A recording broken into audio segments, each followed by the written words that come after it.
பிரியமானவர்களே, ஆண்டவராக இயேசு கிறிஸ்துவின் நாமத்தினாலே உங்கள் யாவரையும் நான் அன்போடு கூட வாழ்த்துகிறேன். எல்லாரும் சந்தோஷமா இருக்கிறீங்களா?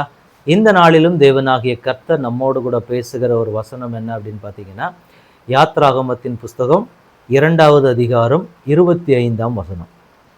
தேவன் இஸ்ரவேல் புத்திரரை கண்ணோக்கினார், தேவன் அவர்களை நினைந்தருளினார். எனக்கன்பான தேவனுடைய பிள்ளைகளே, நாம் ஆராதிக்கிற தேவன் எப்படிப்பட்டவர் அப்படின்னா, நம்மை நினைத்தருளுகிற தேவன். மனுஷங்க நம்ம நினைக்கிறாங்களா நினைக்கலையாங்கிறது ரெண்டாவது விஷயம். ஆனால் தேவன் சொல்லுகிற இந்த வார்த்தையை பார்க்கும்போது இஸ்ரவேல் ஜனங்களை தேவன் நினைத்து பார்த்தாராம். கொஞ்சம் யோசிச்சு பாருங்க, இந்த சம்பவம் எப்படிப்பட்ட சூழ்நிலையில சொல்லப்படுது அப்படின்னா, இந்த ஜனங்கள் கிட்டத்தட்ட 400 வருஷ காலம் அடிமைத்தனத்தில் இருக்கிறாங்க. 400 வருஷ காலம் ஒரு ஜனங்கள் போராட்டத்தின் மத்தியில் அடிமையா இருக்கிற மக்கள் தேவனை நோக்கி கதறாங்க. எனக்கு ஏதாவது ஒரு விடுதலை கிடைச்சிராதா, எனக்கு ஏதாவது ஒரு நன்மை கிடைச்சிராதா அப்படின்னு சொல்லி, எங்களுக்கு இந்த அடிமைத்தனத்துல இருந்து ஒரு விடுதலை கிடைச்சிராதான்னு சொல்லி அந்த ஜனங்கள் அவ்வளோ கதறாங்க ஆண்டவருடைய சமூகத்துல.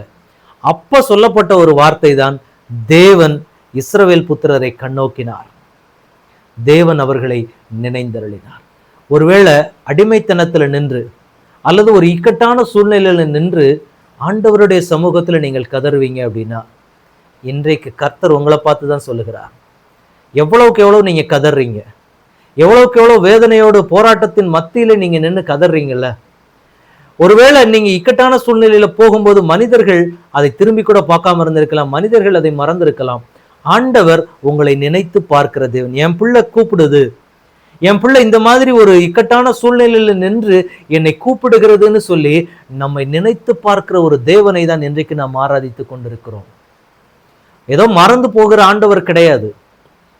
அநேக நேரங்கள்ல நம்ம நினைச்சிட்டு இருக்கிறோம், ஆண்டவர் உண்மையாவே என்னை நினைத்திருக்கிறவர் அப்படின்னா என் வாழ்க்கையில பிரச்சனையே வராம அவர் பாதுகாத்து கொண்டு இருக்கலாமே.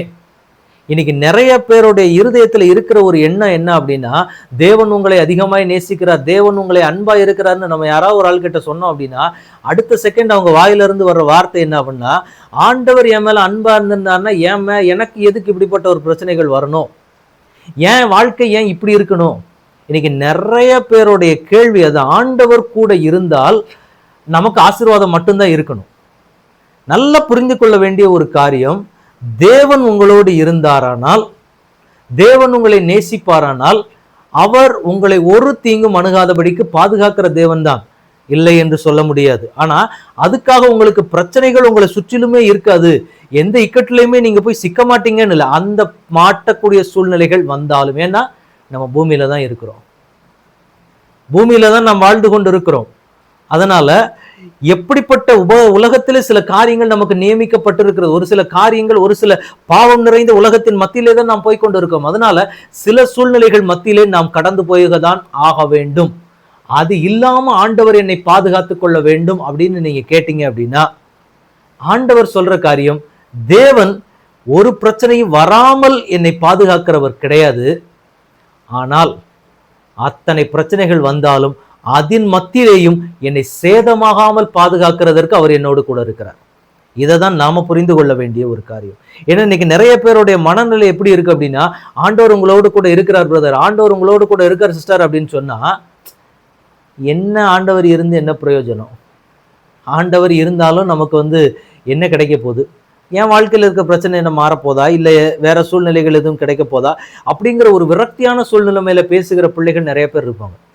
ஒருவேளை அப்படிப்பட்ட நிலைமையில நீங்க நிக்கிறீங்க அப்படின்னா, இந்த ஜனங்களுக்கு கிட்டத்தட்ட 400 வருஷ கால போராட்டம், 400 வருஷங்கள் அடிமையா இருக்கக்கூடிய ஒரு ஆட்கள்கிட்ட போயிட்டு விடுதலையை பத்தி பேச முடியாது. நம்ம அவங்களுக்கு அதுவே பழகி இருக்கு, இதுதான் எங்க வாழ்க்கைன்னு ஆயிப்போச்சு, இத்தனை வருஷமா நாங்களும் இருந்து இருந்து இருந்து இதே மாதிரி போராட்டத்திலே இருந்து இருந்து நாங்க பழகிட்டோம், அதனால எங்களுக்கு அதெல்லாம் ஒன்றும் பெரிய விஷயம் இல்லை அப்படின்னு சொல்லிட்டு அந்த ஜனங்கள் போய்கிட்டே இருப்பாங்க. ஆனா அப்படிப்பட்ட ஜனங்கள் கூப்பிடுகிறதையும் நம் தேவன் கேட்பாரானால், இன்றைக்கு உங்க வாழ்க்கையிலும் என் வாழ்க்கையிலையும் நம்ம ஒரு இக்கட்டான சூழ்நிலை வரும்போது ஆண்டவரை நோக்கி பார்க்கும்போது அவர் கேளாதிருப்பாரோ? இன்னைக்கு ஆண்டவர் உங்களுக்கும் எனக்கு வாக்கு கொடுக்கிறார், அவர் நம்மை நினைக்கிற தேவன். நீங்க என்னதான் ஆண்டவரிடத்துல கேட்டாலும் சரி, எப்படிப்பட்ட சூழ்நிலைமையில ஆண்டவருடைய சமூகத்துல போய் நீங்க போராடினாலும் சரி, உங்க ஜெபத்தை ஆண்டவர் தள்ளுகிறதே கிடையாது. ஏன்னா இக்கட்டின் மத்தியில, ஒரு போராட்டத்தின் மத்தியில நீங்க ஆண்டவருடைய சமூகத்துல போய் நிப்பீங்க அப்படின்னா, ஆண்டவர் நிச்சயமாய் உங்களை விடுதலையாக்குவார். அதுக்காக ஆண்டவர் என்ன பிரச்சனையே இல்லாம தான் வைக்கணும் அப்படிங்கிறதுக்கு அதுக்கு ஆண்டவர் தேவை கிடையாது. பிரச்சனைகள் வரும், அது நியமிக்கப்பட்டது. ஏன்னா நம்ம பூமியில இருக்கிறோம், சத்துருக்களின் கிரியைகள் இந்த பூமியில இருக்கதான் செய்யுது. ஆனால் அவைகள் நம்மை சேதப்படுத்தாதபடி தேவன் பாதுகாப்பார். அந்த வலைக்குள்ள நம்ம சிக்கினாலும் எப்படி நம்ம சேஃபா கொண்டு வரணுமோ அதை கொண்டு வருகிறதற்கான ஒரு தேவனை தான் நாம் ஆராதித்து கொண்டிருக்கிறோம். அதை தான் தேவ பிள்ளைகள் புரிந்து கொள்ள வேண்டும். அதனால உங்களுக்குள்ள இருக்கிற சில விரக்தியான எண்ணங்கள், சில காரியங்கள், ஆண்டவரை குறித்த ஒரு பிரியமில்லாத ஒரு சில காரியங்கள் உங்களுக்குள்ள இருக்குமானால் இன்றைக்கு ஆண்டவர் சொல்லுகிறார், மகனே மகளே, உன்னை இக்கட்டான சூழ்நிலையில விட்டுட்டு வேடிக்கை பார்க்கிற தேவன் நான் அல்ல. உனக்கு அந்த மாதிரி சூழ்நிலைகள் வந்தாலும் உன்னை காப்பாற்றுகிற ஒரு தேவன் நான் கூட இருக்கிறேன், நீ என்னை நோக்கி பார் என்று ஆண்டவர் சொல்லுகிறார். அதை தான் தேவன் இன்றைக்கு நம்ம கிட்ட எதிர்பார்க்கிற ஒரு காரியம். இன்னைக்கு ஆண்டவர் இடத்துல ஒப்பு கொடுக்க ஆயத்தமா இருக்கிறீங்களா? என் தேவன் என்னை நினைக்கிறவர். நான் எப்படிப்பட்ட இக்கட்டுல நான் நோக்கி கூப்பிட்டாலும் சரி, என் வாழ்க்கையில எப்படிப்பட்ட போராட்டத்தின் மத்தியில நான் இருந்தாலும் சரி, என் சத்தத்துக்கு என் பரலோக தகப்பன் கண்டிப்பா செவி கொடுப்பாரு. ஏனென்றால் அவர் நம்மை நினைக்கிற தேவன். இஸ்ரவேல் ஜனங்களை நினைத்தார். அந்த ஜனத்தினுடைய அடிமைத்தன வாழ்வை மாற்றி அவர்களுக்கென்று வாக்கு பண்ணின தேசத்துக்கு அதை கொண்டு போய் சேர்த்தார். இன்றைக்கு உங்களையும் என்னையும் கர்த்தர் நினைக்க போறாரு. நினைக்கிறதுனால இன்னைக்கு நீங்க வடிக்கிற கண்ணீர் இனி உங்க வாழ்க்கையில இல்லை. அவங்கள நினைச்சாரு, அத்தனை வருஷம் அடிமைத்தன வாழ்க்கை மாறினது. இன்றைக்கு ஆண்டவரை நோக்கி கூப்பிடுகிற நம்மை ஆண்டவர் நினைக்க போறாரு.